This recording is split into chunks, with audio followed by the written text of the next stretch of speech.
World war முடியும் போது 1945 அப்போ கம்பெனி 75% அழிஞ்சு போச்சு. சேஃப்டி பைசைக்கிள்ஸ் கிடையாது. ஆட்லருங்கிறது ஒரு ஜெர்மன் கம்பெனி. செர்பியாவில் ஒரு கான்டாக்ட் கிடச்சி அவர் அவங்க ஃபாதர் இதே மாதிரி அந்த லெதர்ஸ் எல்லாம் செஞ்சுட்டு இருந்தார். அவர்கிட்ட என்னுடைய சாம்பிள் அனுப்பிச்சு செஞ்சு இதே மாதிரி செஞ்சு வாங்கினோம். இது 1930s. இது சைக்கிளோட கொஞ்சம் பழசு. இது உள்ளர்ஸ்ன்னு சொல்கிறது. இது செக்கோஸ்லோவாக்கியாலேருந்து இம்போர்ட் பண்ணோம். ஹலோ, வணக்கம். This is MUTHUKUMAR KANIKACHALAM from Coimbatore.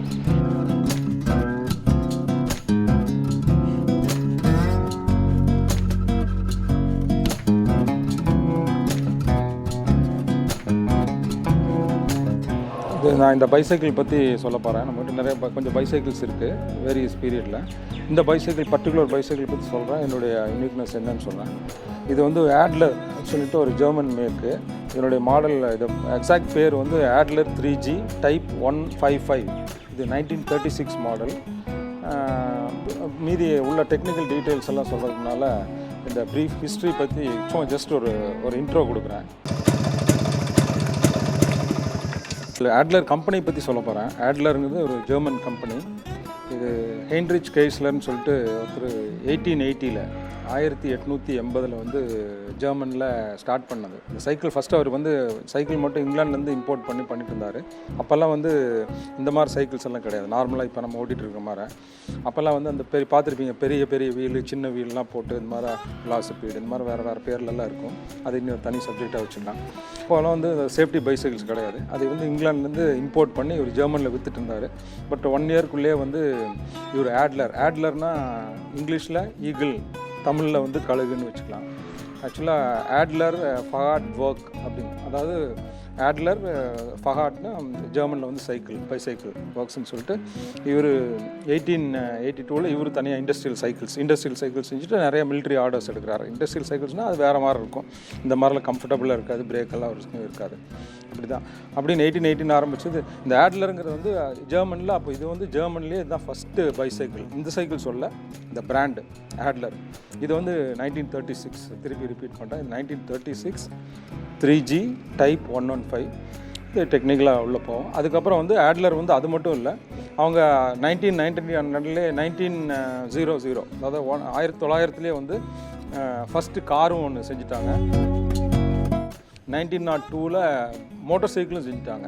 இதே சைக்கிளை பேஸ் பண்ணி கொஞ்சம் பெருசு பண்ணி மோட்டார் சைக்கிள் செஞ்சுட்டாங்க.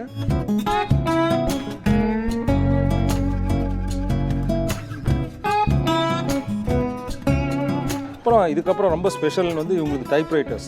அதுக்கு முன்னால் இவங்க டைப்ரைட்டர் ஃபீல்டில் 1900 வரதுக்கு முன்னால் ஆட்லர் டைப்ரைட்டர்ஸ் முன்னால் பெரிய பெரிய பெரிய டைப்ரைட்டர்ஸ் ரொம்ப இதாக இருக்கும். அதுக்கப்புறம் தான் இவங்க டைப்ரைட்டரில் ஒரு ரெவல்யூஷனே பண்ணலாங்க வேர்ல்டு ஓவர்.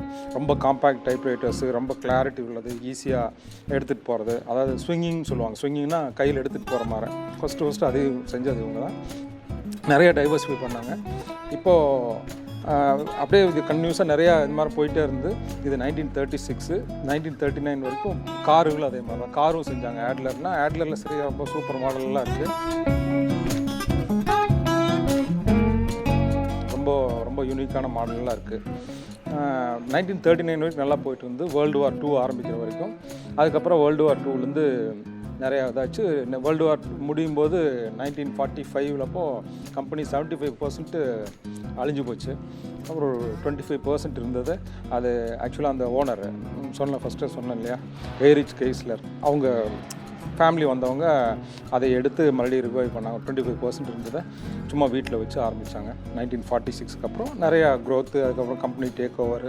இப்போ மாடர்ன்ஸ் வண்டிகள்லாம் இல்லையா. இதே மாதிரி 2016 135 இயர்ஸ், அதாவது 1881 to 2016 135 இயர்ஸ்க்கு என்னுடைய ஒரு கொண்டாட்டம் பண்ணாங்க. இப்போவும் வருது.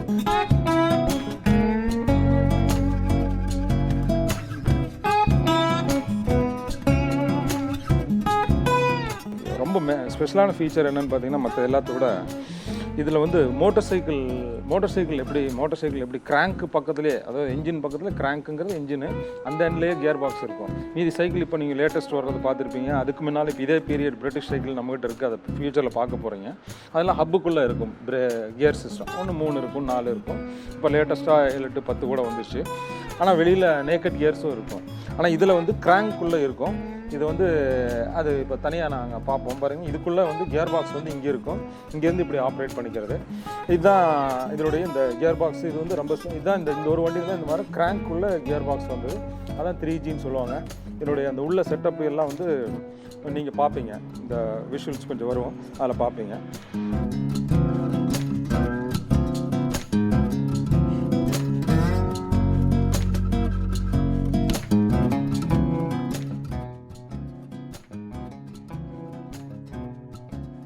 இதில் வந்து ஸ்டாம்ப் பிரேக்கு அந்த எப்படி வேலை செய்ய பிரேக்னால் அந்த ஒரு சைடு தான் பார்த்துருப்பீங்க. ரியர் வந்து கோஸ்டர் பிரேக்குன்னு என்னென்னு சொல்கிறேன். ஃப்ரண்ட்டில் வந்து ஸ்டாம்ப் பிரேக்கு இது அமுத்தும்போது என்னென்னா நீங்கள் பார்த்துருப்பீங்க. நம்ம எய்தர் வந்து ரிம்மில் பிடிக்கிற மாதிரி இருந்திருக்கும், இல்லாட்டி இங்கே ஒரு கேலிப்பர் வந்து சைடில் ரிம்மில் பிடிக்கிற மாதிரி இருக்கும். அந்த கேலிப்பர் பிரேக்குன்னு சொல்லுவோம். இல்லாட்டி ரிம்மில் இப்படி பிடிக்கும். இது ஒரு சர்க்கம்ஃபரன்ஷியல் பிரேக்குன்னு சொல்லுவோம். இல்லாட்டி இப்போ மாடர்ன் டே மாதிரி டிஸ்க் பிரேக் இருக்கும். இது வந்து இந்த மோஸ்ட்லி இந்த ஜெர்மன் யூரோப்பியன் பைசைக்கிள்ஸ் எல்லாமே mostly German, Poland, Czechoslovakia, Austria வண்டி எல்லாமே இந்த ஸ்டாம்ப் பிரேக்குன்னு இருக்கும். அதான் பாருங்கள், இதுதான் ஸ்டாம்ப் பிரேக்கு. இப்படி அமுத்தும் போது நேராக வந்து பிரேக் பெடல், இது வந்து பிரேக் ஷூ வந்து இந்த இது இருக்கும். இதுதான் ஃப்ரண்ட் ஸ்டாம்ப் பிரேக்கு. ரியர் வந்து கோஸ்டர் பிரேக்கு. பின்னால் வந்து ஹப்பு வந்து இப்போ வீலை வந்து பின்னால் சுற்றும் போது இப்படி தான் பின்னால் சுற்றுனீங்கன்னா முன்னால் சுற்றும், பின்னால் வந்து இப்படி வரும்போது பின்னால் சுற்றும் போது பிரேக் பின்னால் பிடிக்கும். அதான் இந்த சைடில் வந்து கியரில் இருக்காரு, பெடல்லே வந்து சுற்றிக்கும்.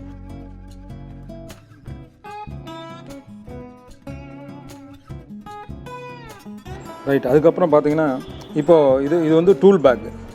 அப்போல்லாம் வந்து ரோட்லலாம் சைக்கிள் கடையெல்லாம் இருக்காது, நம்மளே தான் பஞ்சர் ஓட்டிக்கணும். எல்லாமே அதுக்குண்டான ஸ்பேனரு, டயர் லிவர்ஸு இதெல்லாமே இருக்கும். பஞ்சர் ஓட்டிக்கணும், ஸ்பேர் டியூபு எது வேணாலும் வச்சுக்கலாம். அதே மாதிரி இது வந்து பம்பு, இது வந்து இன்ஃப்ளேட்டர்னு சொல்லுவோம். இதுவும் பீரியடு, இதுவும் ஜெர்மன் தான். இது எல்லா சைக்கிள்லையும் அந்த காலத்தில் மஸ்ட்டு, எல்லா கண்ட்ரி சைக்கிள்லேயும் மோஸ்ட்லி பம்ப் இருக்கும். இப்போவும் வருது லேட்டஸ்ட்டில், பட் இந்த மாதிரி பம்ப் இருக்கும். அதுதான் இது ஒன்று. அப்புறம் இந்த லைட்டு, இது வந்து டைனமோ, நீங்கள் கேள்விப்பட்டிருப்பீங்க. டைனமோ காமிப்போம். டைனமோவும் இதில் வந்து ஏசி டிசி இந்த லைட்டு. இதுக்குள்ளே வந்து பேட்டரியும் போட்டுக்கலாம், சூஸ் பண்ணிக்கலாம். பேட்டரியும் போட்டுக்கலாம், டைனமோ. இப்போது டயரில் டைனமோ போட்டதுன்னா நமக்கு லோடு ஜாஸ்தி வரும். அந்த நேரத்தில் பேட்டரி பவர் வேணும்னா பேட்டரி யூஸ் பண்ணிக்கலாம். இதோ பார்த்தீங்கன்னா பேட்டரி இப்போ வந்து இது வந்து ஏசி, இது வந்து இப்போ டைரெக்டாக DC mode, that is battery வெளியே எரியுது. இப்போ சூஸ் பண்ணிக்கலாம். இது வந்து இப்போ போட்டிங்கன்னா இப்போ டைனமோ, இப்போ பெடல் பண்ணும்போது எரியும். அதுதான் இது வந்து இது ஒரிஜினல். இது வந்து எக்ஸ்ட்ரா ஃபிட்டிங். இது வந்து எல்லா காலத்துலேயும் அங்கே வச்சுருப்பாங்க. இது எக்ஸ்ட்ரா ஃபிட்டிங்னா இது வந்து எப்படின்னா இது 1930s. இது சைக்கிளோட கொஞ்சம் பழசு. இதில் எப்படின்னு பார்த்தீங்கன்னா இது வந்து ரொம்ப லென்ஸ் மாதிரி இருக்கும். இது ஜெர்மன் தான். இதில் வந்து பார்த்திங்கன்னா இந்த லைட் வந்து ஆக்சுவலாக இது வந்து ஒரு எக்ஸ்ட்ரா லைட்டாக யூஸ் பண்ணிக்கலாம். இது மாதிரி இல்லாமல் கொஞ்சம் லாங்காக ஏன்னா இது லென்ஸ் இருக்கும், இது வச்சு அடிச்சிக்கலாம். ப்ளஸ் அதே போக இதில் இந்த ஸ்டாண்ட் இது எடுத்து பின்னில் கையில் எடுத்துகிட்டு போய்க்கலாம். டென்ட்டில் இது கையில் வந்து சர்ச் லைட்டாகவும் தூக்கிட்டு போய்க்கலாம். போகும்போது சர்ச் லைட்டாக தூக்கிட்டு போய்க்கலாம். நம்ம கொஞ்சம் செக்யூராக வெளியில் கழட்டாத மாதிரி வச்சுருக்கோம் இப்போத்துக்கு, அது மாதிரி. அப்புறம் இதில் வந்து பார்த்திங்கன்னா இது வந்து லாக்கு. இது ஒரு நியூ ஓல்ட் ஸ்டாக்கு. இது வந்து லாக்கு. நம்பர் காம்பினேஷனும் இருக்கும், சாவியும் இருக்கும். இதை வந்து இப்படி நம்பரை போட்டுவிட்டு இதை உள்ளே தள்ளி விட்டிங்கன்னா இதுக்குள்ளே வந்து போயிருக்கும். இதுதான் இதனுடைய ஸ்பெஷலு. இந்த கியரை பற்றி நான் சொல்கிறேன். கியரை பற்றி உங்களுக்கு இந்த கியர் பாக்ஸினுடைய க்ளோஸ்அப் இதெல்லாம் நீங்கள் வந்து கொஞ்சம் பார்ப்பீங்க, உள்ளே எப்படி இருக்கும் என்னங்கிறதெல்லாம். இங்கேருந்து போட்டோன்னா கிராங்க்லேருந்து வீலுக்கு போகுது, அதுதான் என்னுடைய ஸ்பெஷாலிட்டி. அப்புறம் பின்னால் கோஸ்ட் பிரேக்கு வேறு. அப்புறம் இன்னொரு இதுன்னு பார்த்தீங்கன்னா இந்த ரிம்ஸு. இது வந்து இதில் இருக்கிறது வந்து 26 mm ரிம்ஸு தான். 26 இன்ச்சஸ் ரிம்ஸு தான். 26னா இப்போ இருக்குது நம்ம ஊரில் இந்தியாவில் இருக்கிறதோ இங்கிலாண்டு எதுவும் சூட் ஆகாது. இது ஒரு டிடிஆருங்கிற ஒரு ஸ்பெஷல் ப்ரொஃபைலு. இது வந்து இந்த வேறு எந்த 28ம் வந்து இதில் சூட் ஆகாது. இந்த உள்ளர் ஸ்டின்னு சொல்கிறது, இது கலருக்காக சொல்ல, இது கருப்பும் வருது. உள்ளர் ஸ்டின்னு சொல்கிறது வந்து இது ஒரு பேட்டன் டெக்னாலஜி, இது ஜெர்மன் டெக்னாலஜி. இப்போ யாரும் செய்கிறதில்ல, மேனுஃபேக்சரே பண்ணுறதில்ல. இவங்க வந்து இப்போ ஒரு செக்கோஸ்லோவேக்கியன் கம்பெனிக்கு ரைட்ஸ் கொடுத்துருக்காங்க, அவங்க மட்டும் செய்கிறாங்க. நம்மளாட்ட இந்த மாதிரி விண்டேஜ் கலெக்டர்ஸு, ரெஸ்டோரர்ஸ் வந்து ரொம்ப ஆத்தென்டிக்காக வேணும்னு சொன்னோம்னா இது மாதிரி தொலைவி இது போடணும். இதுதான் என்னுடைய இது 100% 2 டயரும் இப்போ நம்ம செக்கோஸ்லோவேக்கியாலேருந்து வாங்கினோம். அதே மாதிரி இதுலேயும் அதே மாதிரி தான். இந்த ஹேண்ட் கிரிப்ஸ் வந்து பார்த்துருப்பீங்க, இப்போ நீங்கள் லேட்டஸ்ட்டு பழசெல்லாம் பார்த்துருப்பீங்க. இதுதான் அந்த செல்லாக் மெட்டீரியல்னு சொல்கிறது. இது பீரியட் ஹேண்ட் கிரிப்ஸ் இந்த வண்டியோடு வந்தது. அதே மாதிரி இந்த பெல்லு வந்து வண்டியோடு வந்தது. அதில் கொஞ்சம் மிஸ் ஆக வந்து எல்லாம் வந்து மாற்றி எடுத்து போட்டிருக்கோம். திருப்பி லைட் இருக்கும் பின்னால். இதுலேயே வந்து டைனமோ கனெக்ஷன் இருக்குது. ஆஸ் அ ரிஃப்ளெக்டராகவும் இருக்குது. எல்லாமே கிளாஸ் தான். இப்போ இருக்கிற மாதிரி பிளாஸ்டிக் ரிஃப்ளெக்டர்ஸ் கிடையாது, கிளாஸ் தான். அதே மாதிரி ஃபுட் பெடல்ஸ் பார்த்தீங்கன்னா இதில் ரிஃப்ளெக்டர் வந்து 1930ஸ்லேயே இருக்கும். இது ஒரிஜினல் இந்த ரிஃப்ளெக்டர். இங்கே பார்த்தீங்கன்னா கிளாஸ் தான் இருக்கும் ரிஃப்ளெக்டர், கிளாஸ் ரிஃப்ளெக்டர்ஸ். இப்போ மாதிரி பிளாஸ்டிக் ரிஃப்ளெக்டர்ஸ் கிடையாது.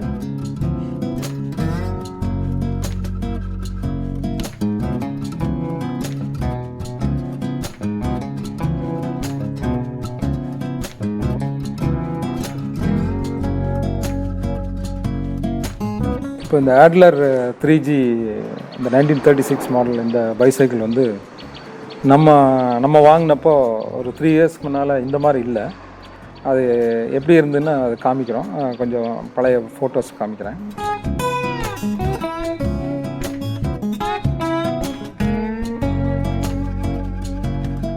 இது வந்து நிறையா வண்டியினுடைய மெயின் இதெல்லாம் இருந்தது. ஆனால் நிறையா பார்ட்ஸ் வந்து மிஸ்ஸிங்கு, நிறையா டிஸ்மேண்டில் பண்ணி போட்டிருந்தாங்க. அதுக்கப்புறம் வந்து யூஸ்வலாக பிரிட்டிஷ் பார்ட்ஸ் வந்து பிரிட்டிஷ் பைசைக்கிள் பார்ட்ஸ் எல்லாம் கொஞ்சம் இந்தியாவில் கிடைக்கும், கொஞ்சம் வாங்கலாம். கொஞ்சம் ஜெர்மன் இதெல்லாம் வந்து கொஞ்சம் அன்யூஷுவல். யூரோப்பியன் பைசைக்கிள்ஸ் எல்லாமே கொஞ்சம் அன்யூஷுவல் தான். அது மாதிரி இது ஸ்பெஷல் பைசைக்கிள்ஸ். இது வந்து கொஞ்சம் வருஷம் தானே வந்தது. அதனால் இது ரெஸ்டோர் பண்ணுறதுக்கு இப்போ ரெஸ்டோரேஷன் சொல்கிறது வந்து மெயினாக வந்து சும்மா ஒரு பெயிண்ட் அடித்து ஒரு க்ரோம் பண்ணி ஒரு ஷைனிங்காக பண்ணுறது வந்து ரெஸ்டோரேஷன்னு நான் ஏற்றுக்கிறது இல்லை. பைசைக்கிள்ஸ்னு பார்த்தா இப்போ ஆஸ் ஆன் டேட் வந்து இப்போ இந்தியாவிலே எல்லா மல்டிநேஷ்னல் பிராண்ட்ஸும் வந்துருச்சு.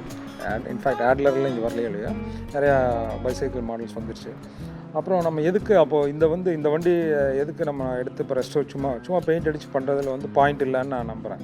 எந்த வண்டியுமே இதுன்ட்டு இல்லை, மோட்டர் சைக்கிள்ஸ், கார்ஸ் எதுனாலும் அந்த பீரியடுக்கு போய் அந்த பீரியடில் என்னென்ன இருந்ததோ அது காமிக்கும்போது நம்ம அதை காமிக்கும்போது அதை எடுத்து நம்ம பண்ணி காமிக்கும்போது தான் ஃப்யூச்சர் நம்ம ஜென்ரேஷன்ஸ்க்கு வந்து எதெல்லாம் நம்ம தாண்டி வந்திருக்கோம், அந்த எவல்யூஷன் எப்படி நடந்திருக்கு அப்படிங்கிறது வந்து தெரியும். இப்போ அந்த டயர்ஸ்லேருந்து எல்லாமே. அதனால் வந்து இப்போ நினச்சா டயர்ஸ் வந்து ஏதோ ஒரு டயரை போட்டிருக்கலாம். கலருக்காக சொல்ல, கலர் இதே இருக்குது. இது வந்து உள்ளரிஸ்ட்டுன்னு சொல்கிற ஒரு டயரு. இது வந்து ஒரு பேட்டர்ன் டயரு. இது வந்து ஒரு துணி மாதிரி இருக்கும். பெருசு எடுத்து அமுத்துனீங்கன்னா ஒரு கர்ச்சீஃப் மாதிரி பண்ணிடலாம். இது டயரு டியூப் கூட போட வேண்டியதில்லை. பட் நம்ம டியூப் போட்டிருக்கோம் அப்போவே, நான் சொல்ல 30ஸ்லேயே. இப்போ ஒரே ஒரு கம்பெனிக்கு லைசன்ஸ் கொடுத்துருக்காங்க, அந்த உள்ளரிஸ்ட்டுன்னு. அவங்க இப்போ செக்கோஸ்லோவேக்கியாவில் அது பண்ணுறாங்க. வேணுங்கிறோம் அவங்க வாங்கலாம். அப்புறம் இந்த பெடல், இப்போ நம்மளாம் வாங்கும்போது பெடல் எல்லாமே மாற்றிருந்தாங்க பழைய ஓனரு. அதெல்லாம் பெடலே இல்லை ஆல்மோஸ்ட்டு. இப்போ இந்த பெடல் வந்து இதே பீரியடுக்கு இதே ஆட்லருக்கு உண்டானது. கிளாஸ் ரிஃப்ளெக்டர்ஸ் எல்லாம் இருக்கும். இந்த பெடலும் இது சோர்ஸ் பண்ணோம். எங்கெங்கே சோர்ஸ் பண்ணோன்னா எல்லா ஊர்லேயும் ஒவ்வொன்று சோர்ஸ் பண்ணியிருப்போம்.